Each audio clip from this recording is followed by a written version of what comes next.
வெண்ணிலாவுக்கு விஜய் வந்து புரிய வைக்கணும் நிறைய விஷயங்கள வந்து முயற்சி பண்ணுறாரு. ஆனால் வெண்ணிலா வந்து இருக்கிற சூழ்நிலையை பார்த்து விஜயால் எதுவுமே பண்ண முடியல. வெண்ணிலா வந்து தொடர்ந்து வந்து அதிகமாக பிடிவாதம் பிடிக்கிறாங்க. விஜய் கூட இருக்கணும்னு சொல்லிட்டு அடம் பிடிக்கிறாங்க. காவேரி வந்து அவர் பக்கத்தில் போனால் கூட வந்து செமையாக வந்து ரொம்ப வந்து மோசமாக பிஹேவ் பண்ணுறாங்க. இதையெல்லாம் பார்த்த வந்து விஜய் வந்து என்ன பண்ணுறதுன்னு தெரியாமல் தவிச்சிட்டு இருக்காரு. தாத்தாவும் வந்து விஜய் பயங்கரமாக திட்டுறாரு. இங்கே பாரு இந்த பொண்ணு இதுக்கப்புறம் இங்கே இருக்கக்கூடாதுன்னு சொல்கிறாரு. விஜய் வந்து ஒரு முடிவு எடுக்கிறாரு. இதுக்கப்புறம் வெண்ணிலாவை இங்கே வச்சு இருக்கிறது ரொம்ப பெரிய தப்பு. வெண்ணிலாவை கூடிய சீக்கிரம் ஹாஸ்பிட்டலில் சேர்த்துடணும். அதே மாதிரி வந்து காவேரி எம்டி சீட்டில் உட்கார வச்சிடணும். அதே மாதிரி காவேரி கிட்ட எல்லா விஷயத்தையும் வந்து சொல்லி கிளியர் பண்ணிடணும் அப்படின்னு சொல்லிட்டு யோசிக்கிறாரு விஜய். சரி காவேரி கிட்ட இன்றைக்கி எல்லாத்தையும் நம்ம சொல்லிவிடுவோம் அப்படின்னு சொல்லிட்டு காவேரி வந்து கூப்பிடுறாரு கோயிலுக்கு. காவேரி முதல்ல வந்து எதுக்கு அப்படின்றாங்க.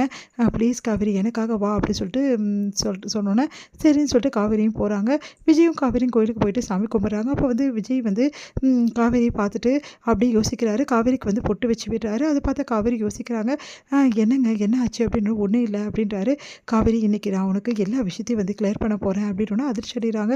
நீங்கள் என்ன சொல்கிறீங்க அப்படின்னு. இல்லை காவேரி உன் மனசில் நிறைய குழப்பங்கள் இருக்குது. என்னை பற்றி தெளிவில்லாமல் நிறைய விஷயங்கள் இருக்குது. அதுக்கு எல்லாத்துக்கும் ஒரு முடிவு இன்றைக்கி கட்ட போகிறேன் அப்படின்னு அதிர்ச்சி அடைகிறாங்க. இவர் என்ன சொல்கிறாரு ஒன்றும் புரியலையே. சரி வீட்டுக்கு போயிட்டு நம்ம ஆஃபீஸ் போவோம் அப்படின்னோடனே ஆஃபீஸ்க்கா நீங்கள் தான் என்னை வர வேணாம்னு சொல்லிங்க. நான் வர வேணாம்னு சொல்லலை. கொஞ்ச நாள் வெயிட் பண்ணுன்னு தான் சொன்னேன். ஒரு 2 நாள் தானே வெயிட் பண்ண சொன்னேன். 2 நாள் முடிஞ்சிச்சுல. அதனால் நம்ம ஆஃபீஸ்க்கு போகலாம். ஆஃபீஸில் முக்கியமான வந்து ஒரு விஷயம் வந்து முடிவெடுக்க வேண்டியது இருக்குது அப்படின்னோடனே அதிர்ச்சிக்கு மேலே அதிர்ச்சியாக இருக்குது. கண்டிப்பாக இவர் டைவர்ஸ் தான் பண்ண போகிறாரு. ஆனால் அந்த வார்த்தையை வந்து அவர் சொல்கிறதுக்கு முன்னாடி வந்து நான் ஏதாவது ஒரு முடிவு எடுக்கணும் அப்படின்னு சொல்லிட்டு காவேரி மனசுக்குள்ளே அழுகிறாங்க. என்னாச்சு காவேரி அப்படின்னு. ஒன்றும் இல்லைங்க அப்படின்றாங்க. அப்படியே வந்து அவங்க தோள் மேலே கை போடுறாரு.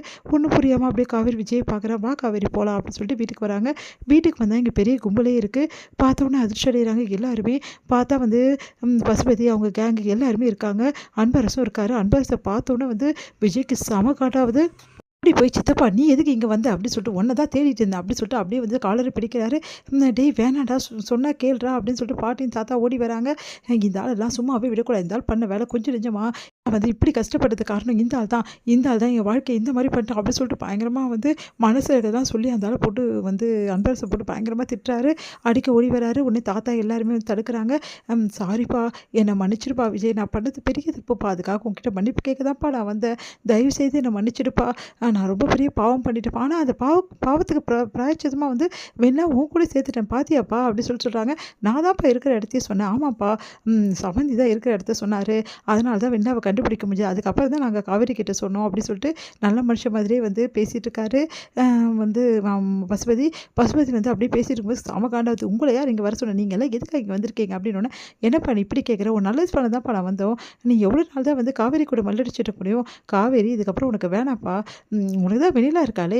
இதுக்கப்புறம் நீயும் வெண்ணிலாவும் சந்தோஷமாக இருக்கணும் தான் நாங்கள் வந்திருக்கோம். உங்களுக்கு எதுக்கு அதெல்லாம் பற்றி உங்கள் வேலையை பார்த்துட்டு போங்க அப்படின்னு விஜய் திட்டாரு. உடனே தாத்தாவும் செமையாக கோவப்பட்டு மரியாதை இங்கேருந்து போயிடுங்கன்றாங்க. இங்கே பாருங்கள் உங்களுக்கு எல்லாருக்கும் தெரியாத இன்னொரு விஷயம் இருக்குது. காவேரி குடும்பம் வந்தாச்சு அப்படின்னோடனே காவேரியோட அம்மா அதுக்கப்புறம் எல்லாருமே அங்கே வராங்க. யமுனா அப்புறம் நம்ம நர்மதா எல்லாருமே வராங்க. காவேரி அதிர்ச்சிக்கு மேலே வச்சிருக்க அப்படியே பார்த்துட்டே இருக்காங்க. எல்லாருக்கும் ஒரு விஷயம் சொல்கிறேன். விஜயும் காவேரியும் வந்து கல்யாணம் பண்ணது வந்து கான்ட்ராக்ட் மேரேஜ் தான். உண்மையான மேரேஜ் கிடையாது. அவங்க 2 பேரோட காலமும் கான்ட்ராக்டும் முடியுது. அதனால் இதுக்கப்புறம் வந்து உங்கள் பொண்ணு நீங்களே கூட்டிகிட்டு போங்க. வெளில தான் வந்துட்டாலே விஜய் வந்து இதுக்கப்புறம் அவளுக்கு பிடிச்ச பொண்ணோட சந்தோஷமாக இருக்கட்டும் அப்படின்றாங்க. அதெல்லாம் கேட்டு காவேரி அழுகிறாங்க. காவேரியோட அம்மாவுக்கு அதிர்ச்சியாக இருக்குது. எல்லாருமே வந்து ஒன்றும் புரியாமல் யோசிக்கிறாங்க. அதுக்கப்புறம் காவேரியோட கேட்டோன்னே காவேரி உண்மையை ஒத்துக்கிறாங்க. என்ன பண்ணு திறமை எல்லாரும் தவிக்கிறாங்க. காவேரி பயங்கரமாக கதறிக்காரு அழறாங்க. என்னை மன்னிச்சிடுமா அப்படின்னு சொல்லிட்டு நான் தான் நீ மன்னிப்பு கேட்கணும். நீ என் தங்கம்டி, என் வீட்டையே குல தெய்வம்டி, நீ என் குலத்தையே காப்பாற்றிருக்கேடி பாவி, உன் வாழ்க்கை நீ பாழாக்கிட்டேடி அப்படின்னு சொல்லிட்டு பயங்கரமாக கதறி அவங்க அம்மா அழறாங்க. தயவு செய்து உங்களை கெஞ்சி கேட்குறேன். என் பொண்ணோட வாழ்க்கையை பாழாக்கிடாதீங்க. என் பொண்ணு ஏதோ தெரியாமல் வந்து இதுக்கு ஒத்துக்கிட்டா. தயவு செய்து உங்களை கெஞ்சி கேட்குறேன் ஐயா அப்படின்னு சொல்லிட்டு நம்ம வந்து தாத்தா கிட்ட சொல்கிறாங்க. தாத்தா வந்து அம்மா அப்படிலாம் நீ கெஞ்ச வேண்டிய அவசியம் இல்லை. காவேரி என் வீட்டு மருமகம்மா. அவங்களுக்கு கான்ட்ராக்ட் இருக்க விஷயம் எனக்கு ஆல்ரெடி தெரியுமா. விஜய் வந்து அந்த கான்ட்ராக்ட் பெரிய விஷயமே எடுத்துக்க மாட்டாமா. விஜய் காவேரி கூட தான் இருக்க விரும்பினா அப்படின்னு சொல்கிறாங்க. ஆமாம் அப்படின்னு சொல்லிட்டு விஜயும் சொல்ல வராரு. உடனே வந்து யார் சொன்னது விஜய் கான்ட்ராக்ட் வந்து பெரிய விஷயமா எடுத்துக்கல, காவேரி கூட வாழ விரும்புகிறான்னா அவர் ஏன் வெள்ளாவை கூட்டு வந்து வீட்டில் வச்சுக்கணும். பார்க்குறீங்களே வெள்ளாவை எப்படிலாம் பார்த்துக்கிறாருன்னு சொல்லிட்டு அண்ணன் அப்படின்னு சொல்லிட்டு கூட சேர்ந்து வந்து என்ன பண்ணுறாரு சொல்கிறாரு. அஜய் அதை கேட்டுக்கல எல்லாரும் அதிர்ச்சி அடைகிறாங்க. ஆமாம் கரெக்டாக சொன்னீங்க அஜய் அப்படின்னு சொல்லிட்டு ராகினியும் கூட சேர்ந்து பேசுகிறாங்க. எல்லாரும் பேச ஒன்றுமே புரியல. வந்து காவேரிக்கு அழுதுகிட்டே இருக்காங்க. விஜய் வந்து நிறுத்துறீங்களா அப்படின்னு சொல்லிட்டு செம கோவமா அப்படியே கத்துறாரு விஜய் பயங்கரமாக.